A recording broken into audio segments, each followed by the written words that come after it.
नमस्कार मेरे प्यारे साथियों, कैसे आप सभी। Today is a video of part number 4 and mixture and allegation का मिश्रण का पार्ट नंबर 4 है। जो पार्ट नंबर 3 है वो मैं फाउंडेशन की जो प्ले लिस्ट है उसमें डाल चुके हैं, उसमें जाकर आप देख सकते हैं। पार्ट नंबर 4 में आपका स्वागत है। तो हम जो पार्ट नंबर 4 में आज की जो 5 क्वेश्चन हम करेंगे, तो 5 क्वेश्चन में को मतलब जो पहला क्वेश्चन है वो आप स्क्रीन पर देख सकते हैं।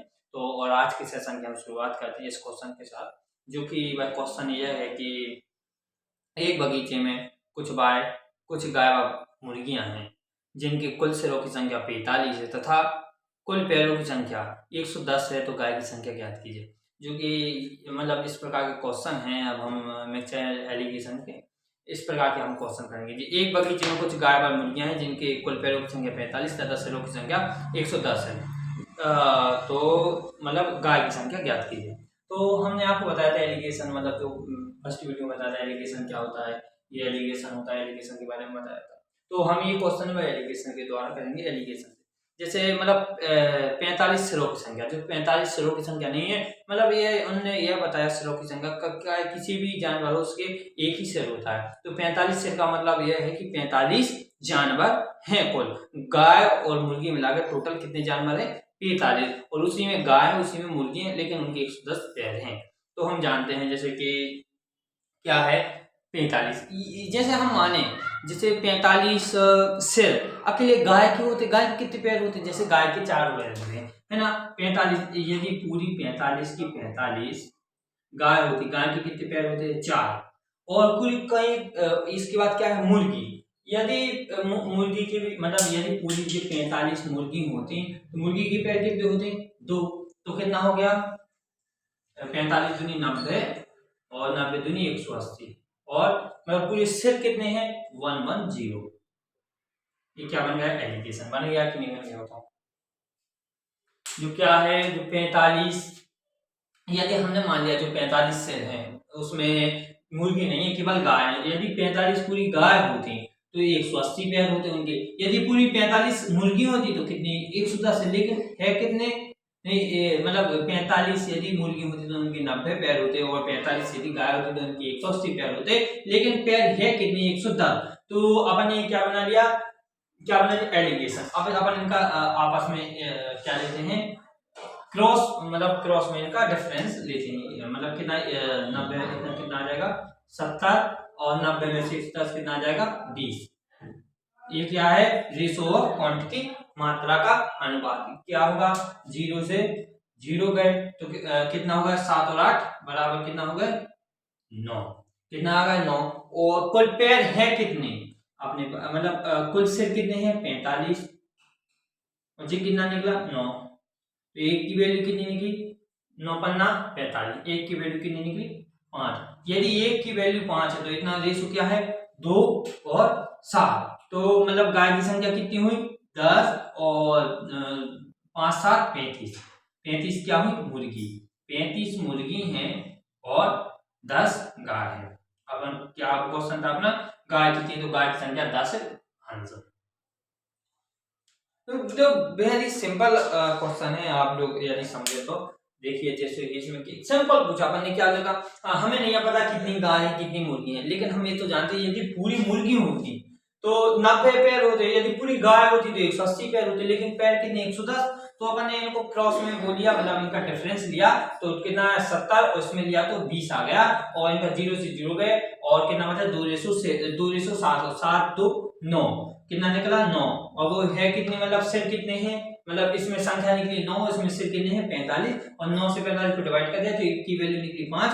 और 5 का 2 गुना हो गया 10, 5 का 7 गुना होगा 35। 35 मुर्गी है, 10 गाय। This is answer. समझ गए? अब हम चलते हैं क्वेश्चन क्रमांक दूसरा पे। जो हमारा क्वेश्चन नंबर दूसरा है, आप स्क्रीन पर देख सकते हैं। वैसा जो क्वेश्चन क्रमांक दूसरा है वह है, एक पर्स में 50 रुपए और 100 रुपए की नोट है। यदि कुल 3200 रुपए हो तो बताइए 50 रुपए के कितने सिक्के? सेम सवाल है। एक पर्स है, उसमें 50 रुपए और 100 रुपए के सिक्के कितने? मान लो एक पर्स में कितने की? 50 रुपए 50 रुपए के और 100 रुपए के सिक्के है ना। एक पर्स में 50 और 100 रुपए के 40 नोट है। 50 और 100 रुपए के 40 नोट है। यदि 50 के यदि पूरे 40 नोट हैं और 100 के यदि 40 नोट हैं तो कितना हुआ है? 5 2 जीरो तो जी आ जाएंगे, 1 2 5 होगा 20।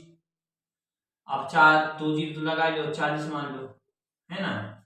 अब अपन ने क्या माना, सेम सवाल कर रहा है अपन, जैसे कि इसमें क्या है, एक पर्स में 50 रुपए और 100 रुपए के 40 सिक्के हैं। हमें नहीं पता कि 50 के कितने 100 के कितने, लेकिन हमें इतना पता है कि यदि हम पूरे 50 के 40 नोट मान लेते हैं तो 2000 होंगे। यदि 100 के पूरे 40 नोट मान लेते हैं तो कितना होगा?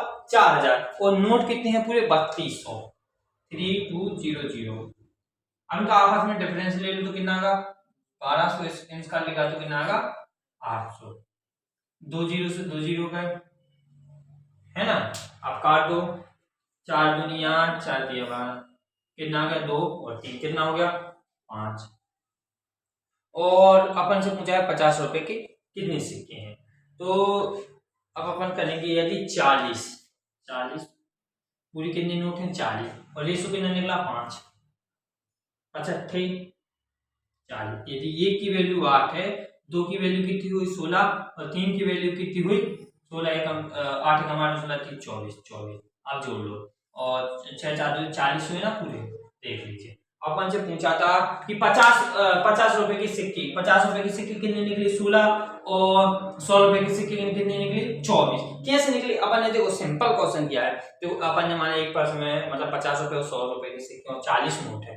अब अपन को ये तो पता नहीं है कि 100 रुपए 50 रुपए के कितने सिक्के, नहीं पता, और 100 रुपए के कितने सिक्के। ये पता है कि 50 के नोट है और 100 रुपए के नोट है, और इनमें 40 नोट है, दोनों में 40, एक में 40 नोट नहीं है, दोनों में 40 नोट है। तो अपन ने मान लिया कि 40 नोट है। यदि 50 में 40 नोट हुए तो 2000 हुए, और 100 में 40 नोट हुए तो 4000 हुए, और टोटल कितने हैं? 3200। डिफरेंस लिया आपस में 1200 और 800 का, 2 जीरो का है, और अपन ने 4 से डिवाइड कर दिया 2 बार, 4 से डिवाइड कर दिया 3 बार, और रेशो जोड़ दिया तो कितना आ गया? 5। तो 40 नोट है, 40 को 5 से डिवाइड कर दिया, एक की वैल्यू निकली 8, और 8 का इसमें 8 का डबल किया तो 16, और 8 का ट्रिपल किया 24, और 24 है ये 100 के नोट, और 16 है 50 के नोट। अब आंसर पूछा था 50 के, तो दिस इज 16 अपना आंसर है ना। Any doubt? हम चलते हैं क्वेश्चन क्रमांक 3 पर, जो हमारा क्वेश्चन नंबर 3 है। चलते हम क्वेश्चन क्रमांक 3 पर। बिल्कुल सेम इसी के जैसा है क्वेश्चन क्रमांक 3 भी। एक परीक्षा में प्रत्येक सही उत्तर के लिए 2 अंक व गलत उत्तर के लिए 0.5 की नेगेटिव मार्किंग की जाती है। परीक्षा में कुल 300 प्रश्न हैं। एक विद्यार्थी 350 अंक प्राप्त करता है, उसने कितने प्रश्नों का सही उत्तर दिया? आप जानिए, एक परीक्षा में प्रत्येक सही उत्तर के लिए 2 अंक और 0.5 की नेगेटिव मार्किंग। परीक्षा में कुल 300 प्रश्न है। हमें पता है कि परीक्षा में कुल कितने प्रश्न है? 300, और सही उत्तर के लिए कितने अंक मिल रहे हैं? 2 नंबर, और 2 नंबर मिल रहे ना, है ना। तो सही उत्तर के लिए 2 नंबर मिला है, और अब जी अपना हो गया। और इसमें क्या है? नेगेटिव मार्किंग, और प्रश्न तो वही है 300, नेगेटिव मार्किंग कितनी है? 0.5 की। अपन ने 3 का डबल किया 600, और इसका डबल है 150 में लेके माइनस, है ना, माइनस 150। और कितने उसने कितने सही नंबर किए? 350 में सही क्वेश्चन किए। डिफरेंस लिया तो कितना आ गया? 600, इसका डिफरेंस आ गया 250 है का? हाँ 250। ये हमेशा एलिगेशन में जी जो ऋण का रहता है हमेशा जोड़ता नहीं है, हमेशा मतलब घटते नहीं, हमेशा ये जोड़ते हैं। तो कितना हो गया? 500। 250 से कम 250, 250 देंगे 500, 2:1। तो कितना हो गया? और क्वेश्चन में क्या है? 300। उसने कितने सवाल सही किए? 350। कितने में से? नहीं सॉरी, सवाल कितने थे? 300, और कितने करे उसमें से? जैसे 100। उसने जितने सही क्वेश्चन किए 200, गलत क्वेश्चन किए 100, है ना। जो सही आंसर आ गया 200। आप समझते हैं अपन इस क्वेश्चन को? आपको समझ में आया? जैसे अपन ने पिछले 2 सवाल किए उसमें से इसमें से कुछ समझ में आया? कि सब हो गया कि नहीं, यहाँ सब दिमाग से निकल गया, नहीं, इसको हम समझते हैं सिंपल। इसमें क्या है, एक परीक्षा में प्रति सही उत्तर के लिए 2 अंक को गलत सही, यदि तुम एक क्वेश्चन सही करते हो तो 2 नंबर मिलेंगे, और यदि गलत करते हो तो 0.5 की आपको नेगेटिव मार्किंग होगी। तो इसमें कुल परीक्षा में कुल प्रश्न, जो परीक्षा में कुल प्रश्न कितने हैं, 300, कितने हैं 300, और यदि 300 पर यदि कोई बच्चा ऐसा भी हो सकता है जो 300 में से पूरे सही कर दे तो कितने नंबर मिल जाएंगे उसको, 600। ऐसा भी कोई बच्चा हो सकता है जो मतलब 300 के 300 ही गलत कर दे, ऐसा भी बच्चा होगा जो एक भी प्रश्न सही ना करे, 300 के 300 गलत करेंगे तो उसको 150 जो 150 नंबर है नेगेटिव चले जाएंगे।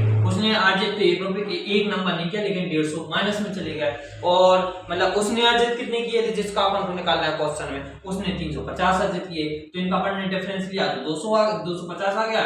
और जो क्या है मिक्सचर एलिगेशन में जो ऋण का होता है इसमें मतलब घटते नहीं, डिफरेंस लिया तो प्लस होते हैं, क्या होते हैं, प्लस होते हैं। तो मतलब इस प्रकार से अपन ने प्लस कर दिया तो कितना हो गया 500 हो गया। तो अपन ने फिर इसको काट लिया, 250 कम 250 दूनी 500, तो रेशियो निकल गया 2:3, और क्वेश्चन कितने हैं 300, रेशियो कितना आ गया 3, तो एक की वैल्यू आ गई 100, और जिसने उसने सही क्वेश्चन किए थे तो वो 200, गलत क्वेश्चन किए थे 100, जिससे सांसा जो आंसर है सही क्वेश्चन का पूछा तो 200, गलत का पूछते तो अपन बता देते 100।